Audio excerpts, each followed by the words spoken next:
This is the third event we are doing with my shape and a different form, especially talking about emerging tech in either the next mix of leaders from the IT industry.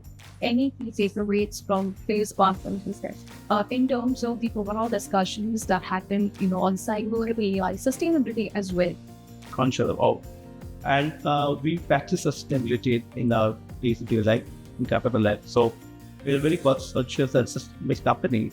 And when you talk about sustainability, we have our whole things in that target of becoming net carbon neutral by 2030 and carbon zero by 2050, the road scope 1 and scope 2. All interesting terms, talk about as about telling them, say, whether it's March or not, they have carved out specific data the policies for which it's the things for us, operators like us to grow and that is the challenge.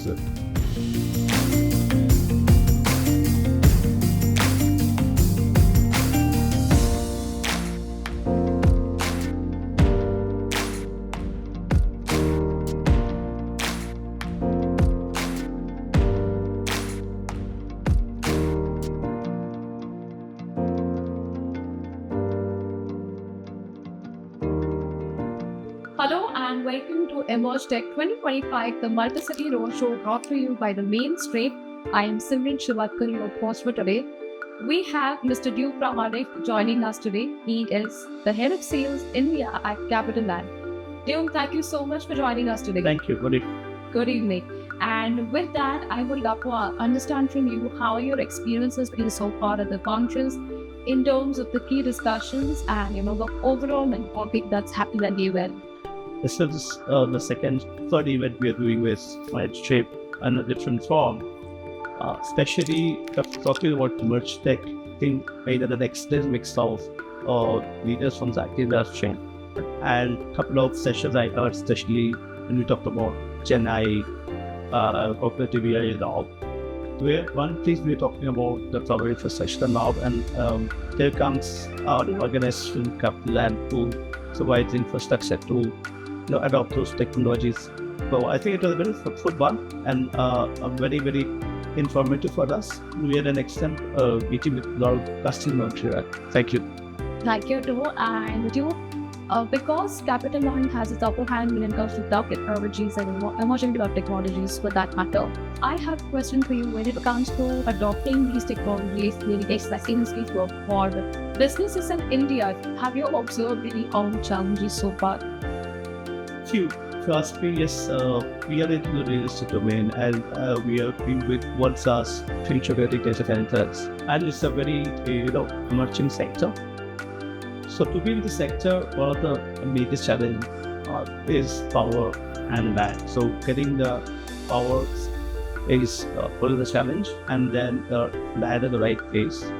But yes, I think with the center getting the infrastructure status like the government of India, I think a lot of focus has been there, and all the state firms talk about as about telling them, say, whether it's March or not, they have carved out specific data center policies for which it's the things for us, operators like us to grow, and that is the challenge.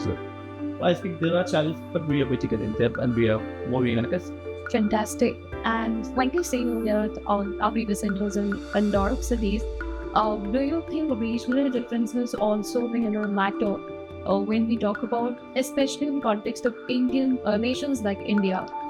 Yes, obviously. So we are such a diversified country, and from religious, different sector. We thought, yes, thought processes are different, but I believe today the entire country geared up in terms of adopting newer technologies. I think as a responsible citizen, I think everybody's contributing first. I think there's a lot of positive vibe in this entire nation. So while I say this, we have our regional influences, but I think they're all on the direction. So I think as a nation, we something out with together. Absolutely. And lastly, any takeaways from today's conference in terms of the overall discussions that happen, on cyber AI sustainability as well? Yes, AI is a topic of the day, and as I told you, we're building AI-ready data center. But when we talk about the ready data centers, sustainability, one core thing, it is a conscious of.